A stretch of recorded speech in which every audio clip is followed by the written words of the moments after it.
엔스로픽에 많은 사람들이 코드를 작성하고 있어서 저희는 클로드 코드라는 내부 도구를 만들었습니다. 저희 스스로 코드를 작성하기 때문에 AI 모델을 활용해 코드를 작성하는 최선의 방법에 대한 특별하고 독보적인 통찰을 가지고 있다고 생각합니다. 그래서 코드 분야에서 저희는 매우 강력한 경쟁자가 되었다고 생각합니다. 어떤 산업이 변혁될 것이라고 생각하시나요? 그리고 아직 여유가 남아있는 분야는 무엇인가요? 어떤 책을 읽어야 할지, 어떤 대학에 가야 할지, 어떤 기술을 배워야 할지 고민하는 관점에서 물어보는 겁니다. 오늘 스타트업을 시작한다면 어떤 분야에 순풍이 있을까요? 짧은 기간이어도 괜찮습니다. 제가 생각하기에는 사람 중심의 업무에 대해 생각해 보겠습니다. 사람과의 관계가 관련된 업무 말이죠. 코드나 소프트웨어, 엔지니어링 같은 분야는 점점 더 AI 중심으로 변하고 있다고 생각합니다. 수학이나 과학 같은 것들도 그렇고요. 코딩과 엔지니어링을 완전히 다른 두 가지로 구분한다면? 코딩이 사라지는 건가요? 아니면 아키텍트로서 설계하는 소프트웨어, 엔지니어링 요소가 사라지는 건가요? 코딩이 먼저 사라지거나 AI 모델이 먼저 코딩을 대체하게 될 거라고 생각합니다.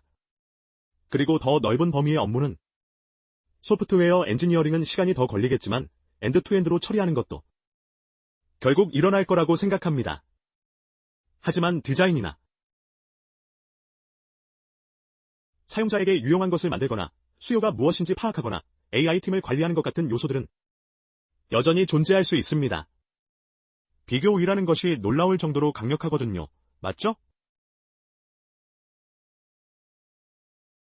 당신이 업무의 5%만 하더라도 그 5%가 엄청나게 증폭되고 레버리지가 됩니다.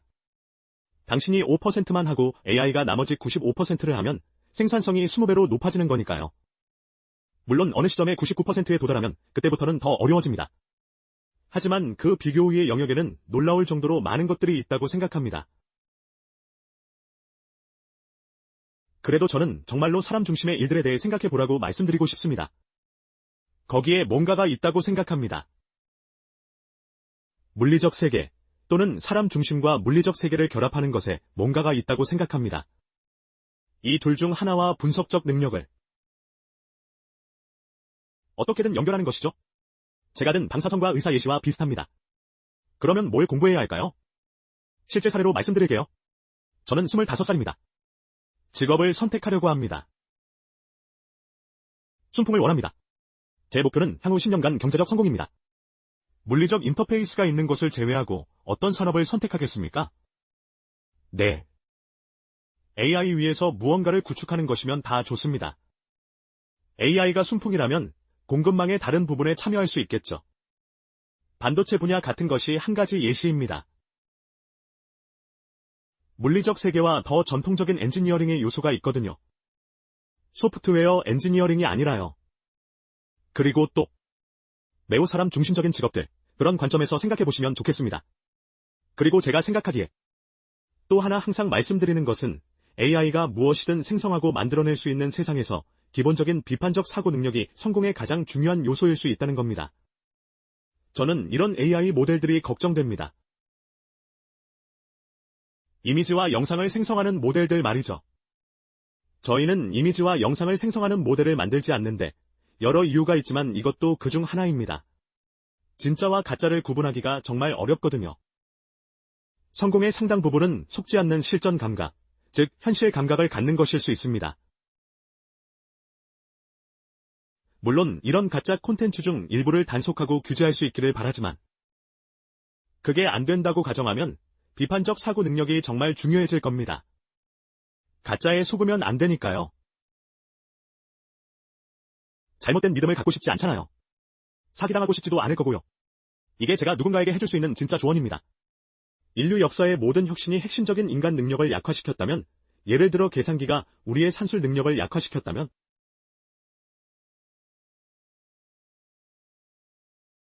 글쓰기가 인간의 기억력을 감소시켰다면 AI는 어떤 능력을 약화시키고 있나요? 우선, 저는 확신하지 못하겠습니다. 저는 아직도 암산을 꽤 많이 합니다.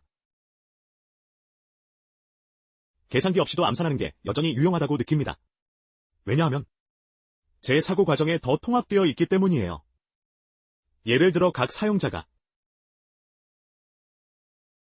이만큼 지불하면 매출이 얼마가 되겠다고 머릿속에서 바로 계산하고 싶거든요. 계산기에 답을 맡기지 않고요. 그래서 이런 능력들이 아직도 꽤 유효하다고 생각합니다. 하지만 조심하지 않으면 중요한 능력을 잃을 수 있습니다. 학생들에게서 이미 보기 시작했습니다. AI한테 에세이를 쓰게 하는 건 기본적으로 숙제 부정행위니까 그러면 안 됩니다.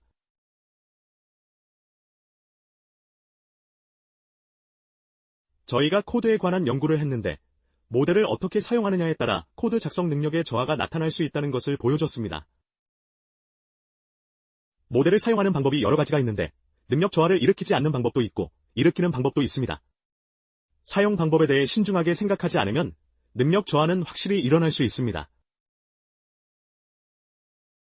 향후 10년 안에 인류가 종으로서 더 멍청해질 거라고 생각하시나요? 우리가 어떤 면에서 사고와 인지를 시스템에 외주하고 있으니까요? 네. 저는 다시 말하지만 이건 사랑스러운 은총의 기계와 기술의 과도기에 관한 이야기라고 생각합니다. AI를 잘못된 방식으로 배포하면, 부주의하게 배포하면, 네, 사람들이 더 멍청해질 수 있습니다. AI가 항상 어떤 분야에서 당신보다 잘하더라도 당신은 여전히 그것을 배울 수 있잖아요. 맞죠? 지적으로 자신을 풍요롭게 할 수 있습니다.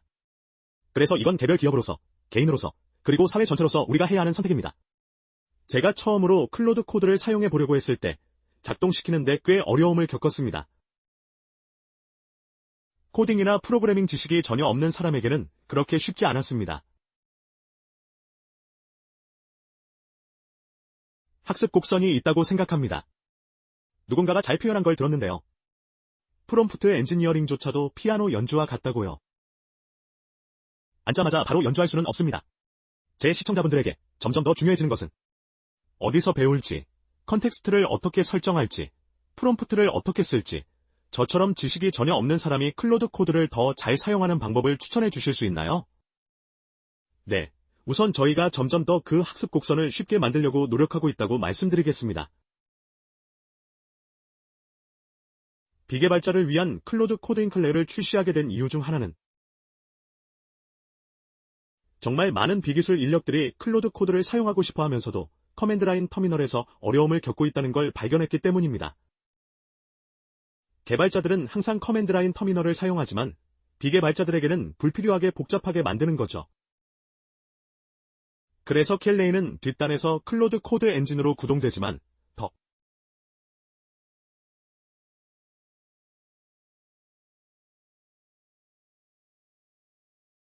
사용자 친화적이고 쉽게 사용할 수 있도록 설계되었습니다. 저희는 확실히 더 쉽게 만드는 인터페이스를 도입하려고 노력하고 있습니다. 하지만 또한 이걸 배우는 데 도움이 되는 수업들도 있습니다. 지금은 매우 경험적인 분야라고 생각합니다. 주로 직접 해보면서 배우지만 엔스로픽에는 교육부라고 부르는 부서가 있습니다. 점점 더 효과적인 에이전트 실행 방법과 모델 프롬프트 방법에 대한 영상을 내놓을 겁니다. 이미 일부를 진행했고 더 강화할 예정입니다. 모든 사람이 이것을 배울 수 있기를 원하니까요.